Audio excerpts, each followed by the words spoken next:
हाय दोस्तों, आज हम डिस्कस करेंगे पैटेला फ्रैक्चर के बारे में। तो घुटने के जोड़ में पैटेला नाम की हड्डी होती है। इसके अंदर अगर फ्रैक्चर हो जाता है तो उसको हम पैटेला फ्रैक्चर बोलते हैं। अलग अलग प्रकार के फ्रैक्चर्स होते हैं। या तो फ्रैक्चर होने के बाद एक दरार तो आई है पर बोन अपनी जगह से नहीं हिली है, उसको हम अनडिस्प्लेस बोलते हैं। अगर ये फ्रैक्चर ट्रांसवर्स प्लेन में है तो ट्रांसवर्स, अगर किसी एंड पे फ्रैक्चर है बोन के तो उसको हम पोलर बोलते हैं। कई सारे टुकड़े हो गए, मल्टी फ्रेगमेंट हो गए तो उसको मल्टी फ्रेगमेंट्री फ्रैक्चर। और कई बार ये अपनी जगह से हिल जाता है तो डिस्प्लेस्ड फ्रैक्चर। अगर ये वर्टिकल डायरेक्शन में फ्रैक्चर की लाइन है तो वर्टिकल। और अगर ये जोड़ के अंदर की तरफ से टूटा है तो उसको हम ऑस्टियोकॉन्ड्रल। इनकी स्पेसिफिसिटी इस बात पे निर्भर करती है कि जैसा फ्रैक्चर होता है उसी के हिसाब से इलाज होता है। जो सबसे हल्की वैरायटी के फ्रैक्चर होते हैं, जहाँ बोन अपनी जगह से हिली नहीं होती है, वहाँ पे जिन्हें हम नॉन डिस्प्लेस फ्रैक्चर या मिनिमली डिस्प्लेस बोलते हैं, वहाँ प्लास्टर से बात बन जाती है, जिसे हम सिलेंड्रिकल स्लैब या सिलेंड्रिकल कास्ट बोलते हैं। स्लैब जो होती है शुरुआती फेज़ में लगाई जाती है, बाद में उसे पक्का, यानी कि शुरू में कच्चा प्लास्टर लगाया जाता है, बाद में पक्का प्लास्टर लगा दिया जाता है। उसकी वैरायटी एंकल लेंथ तक हम लगाते हैं, इसको सिलेंड्रिकल बोलते हैं। उसमें भी ये ध्यान रखना होता है कि अगर फ्रैक्चर जोड़ में हुआ है तो 2 से 3 मिलीमीटर से ज़्यादा वो अपनी जगह से हिला ना हो। उससे ज़्यादा अगर ये हिला होता है 1 से 2 मिलीमीटर से ज़्यादा जॉइंट की तरफ से, या 2 से 3 मिलीमीटर ऊपर की तरफ से, तो उन दोनों केसेस के अंदर फिर सर्जरी की बात आती है। तो ये इंडिकेशन फिर ऑपरेशन के लिए हो जाता है कि अगर 2 मिलीमीटर से ज़्यादा जॉइंट अपनी जगह से हिला हुआ है तो आर्थराइटिस होने का डर रहता है, तो वहाँ पे हम सर्जरी की बात करते हैं।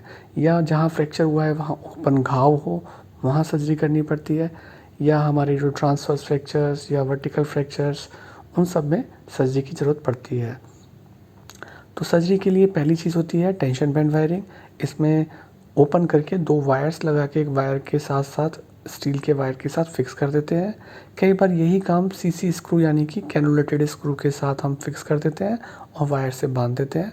और कई बार हम बिना स्क्रू या वायर के सीधा सीधा हम स्टील का नॉर्मल वायर यूज़ करके, जो एसएस वायर होता है, उससे भी इसको रिपेयर करते हैं। कई केसेस में इतना ज़्यादा हिस्सों में टूटी हुई होती है कि बोन को रिकंस्ट्रक्ट करना संभव नहीं होता है। तो ऐसे केस के अंदर हम जो हिस्सा बहुत ज़्यादा चूरा बन चुका होता है उस हिस्से को निकाल देते हैं और बाकी हिस्से को बचा के रखते हैं। तो ये एक तरीके की साल्वेज सर्जरी होती है, ख़ासतौर से अगर बोन के पोलर पार्ट में, यानी कि ऊपर या नीचे में से किसी एक तरफ अगर ऐसा होता है तब ये सर्जरी की जाती है। अगर पूरी की पूरी बोन बहुत ज़्यादा चूरे में बदल गई है और हमें ऐसा लग रहा है कि ये बोन अपनी जगह सही से ठीक हो नहीं पाएगी, तो उस कंडीशन में हम कोशिश करते हैं कि वो फ्रेगमेंट्स को, सारों को हटा दें, जिसको हम टोटल पेटेलेक्टमी बोलते हैं। बहुत ही रेयरली ये सर्जरी की जाती है। ध्यान यही देना होता है कि जो कॉम्प्लिकेटेड फ्रैक्चर्स होते हैं उनके अंदर बाद में नी में स्टिफनेस होने का डर होता है, जॉइंट के पेन होने का डर होता है, क्योंकि जोड़ अगर ऊपर नीचे चला गया है तो उन चीज़ों पे ध्यान देना होता है। कई बार हड्डी जुड़ती नहीं है या टेढ़ी जुड़ती है, इन सब चीज़ों का हमें ध्यान देना होता है। तो पैटेला फ्रैक्चर एक बहुत ही कॉमन फ्रैक्चर है। कई बार ये और बोन्स के साथ भी होता है कि जैसे डिस्टल प्रॉक्सिमल टिबिया या डिस्टल फीमर के साथ साथ फ्रैक्चर हो जाए, या और किसी फ्रैक्चर के साथ ये फ्रैक्चर हो जाए, तो उसका हमें ध्यान देना होता है। उसके अकॉर्डिंगली हम मैनेज करते हैं। अगर ऊपर फीमर बोन में फ्रैक्चर हुआ है तो हम वहीं से इसको रिपेयर करते हैं पैटेलों का, और ऊपर उसी घुटने के जोड़ से ऊपर की तरफ रॉड डाल देते हैं।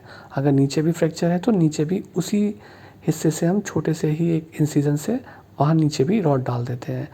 तो इस प्रकार से ये पैटेला फ्रैक्चर के बारे में आपको जानकारी है। Please like and subscribe ortho DR Delhi.